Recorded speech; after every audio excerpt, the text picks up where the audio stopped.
چلیں یہ جنت البقیع ہے، مدینہ منورہ کا قبرستان، جس میں تقریباً 10,000 صحابہ کرام،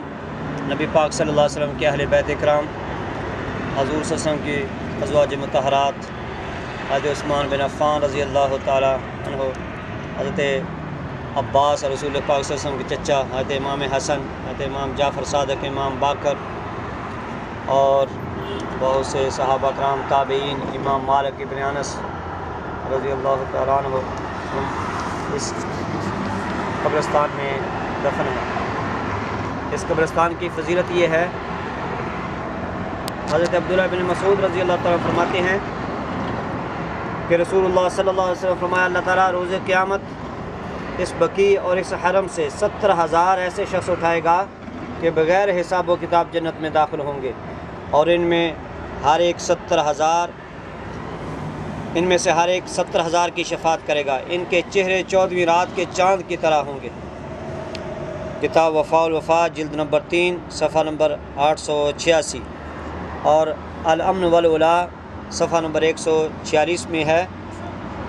کہ ان میں سے ہر 1000 کے ساتھ 70,000 ہوں گے۔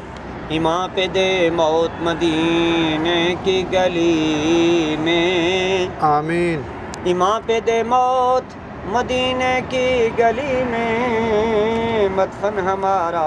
محبوب کے قدموں میں بنا دے، آمین۔ شعبان کی 15ویں رات کو نبی پاک صلی اللہ علیہ وسلم یہاں پر تشریف لائے تھے، جیسا کہ مسلم شریف کی حدیث پاک میں ہے، اور آپ نے ہاتھ اٹھا کر دعا کی تھی، 3 مرتبہ ہاتھ اٹھائے اور پھر واپس گئے اور فرمایا، عائشہ جناب جبریل امین میرے پاس آئے تھے اور مجھے کہا تھا کہ آپ کا رب آپ کو حکم دیتا ہے کہ تم جا کر اہل بقیع کے لیے بخشش کی دعا کرو، اور جب رسول پاک صلی اللہ علیہ وسلم قبرستان سے گزرتے تو اہل قبور کی طرف منہ کر کے سلام کیا کرتے تھے، جیسے کہ حضرت ابن عباس رضی اللہ تعالیٰ عنہ کی روایت سے ثابت ہے۔ تو اس سے ثابت ہوا کہ قبرستان جا کر ان کی طرف منہ کر کے سلام کرنا چاہیے، اور ہاتھ اٹھا کر دعا کرنا بھی جائز ہے۔ اگر عام قبرستان میں ہاتھ اٹھا کر دعا کرنا جائز ہے، ان کی طرف منہ کر کے دعا کرنا جائز ہے، تو روزہ رسول صلی اللہ علیہ وسلم پر بھی جائز ہے۔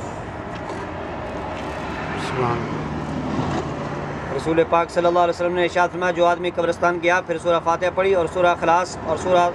الہاکم التکاثر پڑھی، پھر کہا، الہی میں نے تیرے کلام میں سے جو پڑھا ہے اس کا ثواب اس قبرستان کے تمام مومنین اور مومنات کو بخشتا ہوں، تو وہ تمام اہل قبور اس کے لیے اللہ کی بارگاہ میں سفارش کرتے ہیں۔ کتاب کا نام ہے شرح الصدور، علامہ سیوطی رحمۃ اللہ علیہ کی کتاب ہے، صفحہ نمبر 404۔ الصلاۃ والسلام۔ السلام علیکم یا رسول اللہ،